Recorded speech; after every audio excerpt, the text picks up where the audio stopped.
Hello, and welcome to this explainer.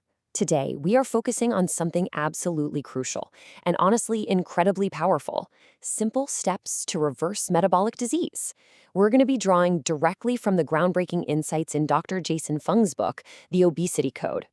Now, if you've ever struggled with your weight or your metabolic health, well, you are definitely in the right place. We're going to completely shift how you view your body, and I promise to finally reveal exactly why all those past diets haven't worked for you.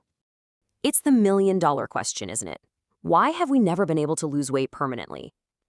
Most of us have tried cutting back, tracking our points, or just sweating it out at the gym for hours, only to see the weight stubbornly return.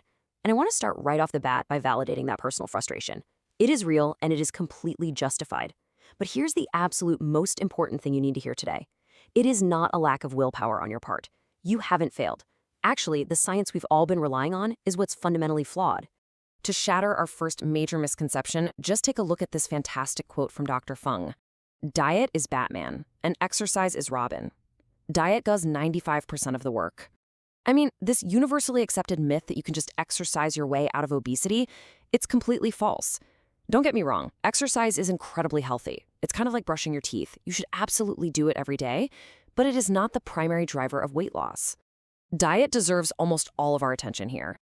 Okay, let's dive into why the traditional model is so ineffective. We call this section the calorie deception, the thermostat effect. So, for decades, we've been told weight loss is just a simple math equation, right? Calories in minus calories out. Well, let's look at why that's a total myth. The myth is that eating fewer calories simply burns fat. But the reality, your body operates exactly like a thermostat. When you drastically cut calories, your body actually senses starvation. So instead of just burning fat, it panics. It lowers your total energy expenditure. It literally turns down the body's internal thermostat. Your heart rate drops, your body temperature drops, and you just feel tired and cold all the time. Basically, your body ruthlessly sabotages your calorie counting in a desperate effort to conserve energy. So if calories aren't the answer, what is? Well, it's time to introduce the true villain of our story: insulin. Back in a landmark 1993 medical study, we saw a massive plot twist in the story of weight loss. Patients were given high doses of insulin to control their blood sugars, and what happened? They gained an average of 10.3 pounds. But here is the real kicker. They gained all this weight despite actively reducing their food intake by 300 calories a day. I mean, wow! This proves definitively that raising insulin causes weight gain, even when a patient is actively starving themselves. Literally, insulin is the hormone that commands the body to store fat. So what's actually happening on a biological level? Let's break down the science a bit. Whenever we eat carbohydrates, our body breaks them down into glucose, and our insulin spikes to help store that energy. First, it stores it in the liver. But, the liver has very limited space. When it's full, a process called de novo lipogenesis kicks in. Now, actually scratch the fancy medical jargon. This literally just means making new fat. The liver turns those excess carbohydrates into brand new fat stores. Dr. Fung uses a brilliantly simple analogy to explain this, and it really hits the nail on the head. Think of your short-term energy storage, that glycogen in the liver, as your physical wallet. It's super easily accessible, but it has very limited space, right? Your body fat, however, is like a bank account. It has essentially unlimited storage, but it's much harder to access. And here is the absolutely vital key. As long as your insulin levels are high, the bank vault is firmly locked. You just cannot access and burn your fat stores when insulin is elevated. Which brings us to our next major hurdle: the vicious cycle of insulin resistance. Because if insulin locks away our fat, why are our insulin levels seemingly always high? To understand this, let's just step back in time for a second. Look at a typical eating pattern from the 1960s. People basically ate 3 meals a day: breakfast, lunch, and dinner. Notice that massive stretch of time throughout the evening and sleep where absolutely no food is consumed. This provided long, crucial periods of low insulin, which allowed the body to naturally access those fat stores and completely prevented the body from becoming resistant to insulin. But now, take a look at how drastically things have changed in our modern eating pattern. We've got breakfast, a mid-morning snack, lunch, an afternoon snack, dinner, and a midnight snack. We are literally eating constantly. This completely destroys the natural balance between being fed and fasting. It traps us in a constant insulin-dominant state.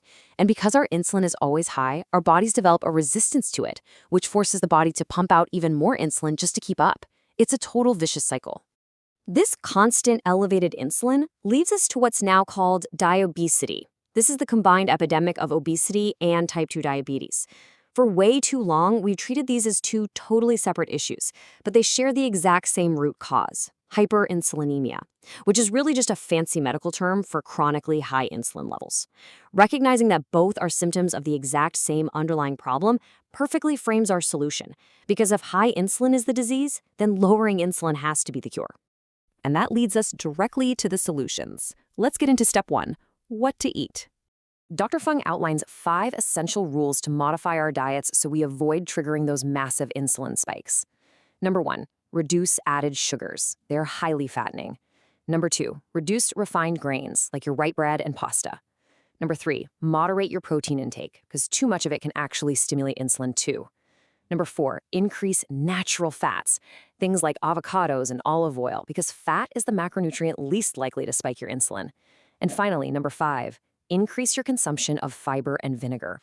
I really want to emphasize that 5th rule for a second. Think of it this way. Mother Nature essentially pre-packaged the antidote, which is natural fiber, alongside the poison, which are carbohydrates. Now, obviously, carbs aren't literally poison, but this analogy shows just how vital fiber is. When you eat unrefined whole foods, the natural fiber acts as a protective shield. It slows down digestion and prevents those massive spikes in both glucose and insulin. Processed food entirely strips that antidote away. But hey, fixing our food is only half the battle. Let's move right along to step 2, when to eat. This introduces the final and honestly most crucial piece of the metabolic puzzle. It's the piece that almost all modern diets completely ignore. We obsess over what to eat, but what about when? If every single time you eat, your insulin spikes, then the only way to truly give your body a break and lower your insulin baseline is to abstain from eating altogether. And this brings us directly to the ancient, highly effective secret of intermittent fasting. Your body actually has an incredible natural fasting response. It's fascinating. From hours 0 to 6, you're in the feeding state, using glucose for energy. From 6 to 24 hours, your body uses its stored glycogen. After a full day, it begins making new sugar from its stores. By days 2 to 3, you enter ketosis, where you are intensely burning stored fat for brain and body fuel. And past day 5, your body actually pumps up growth hormone to conserve your muscle mass. The human body naturally and safely adapts to fasting. It flawlessly switches from burning sugar to burning fat. Now, I know exactly what you're thinking. Won't fasting shut down my metabolism? The answer is an enthusiastic no. The whole starvation mode, metabolic slowdown thing is a complete myth. Just look at the science. A clinical 4-day fast actually increased total energy expenditure by 12%. Your body doesn't shut down, it revs up your metabolism with an adrenaline spike to give you the energy and mental clarity to go out and find food. So, the absolutely crucial point of this entire explainer is beautifully summarized right here. Feasting must be followed by fasting. When we remove the fasting and keep all the feasting, we get weight gain. True metabolic health isn't about starving yourself forever, for sure.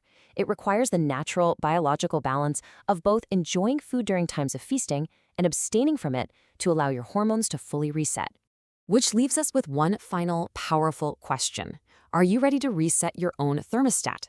By embracing these simple steps, adjusting what you eat to lower insulin and controlling when you eat through fasting to break insulin resistance, you have the ultimate power to reverse metabolic disease and totally reclaim your health.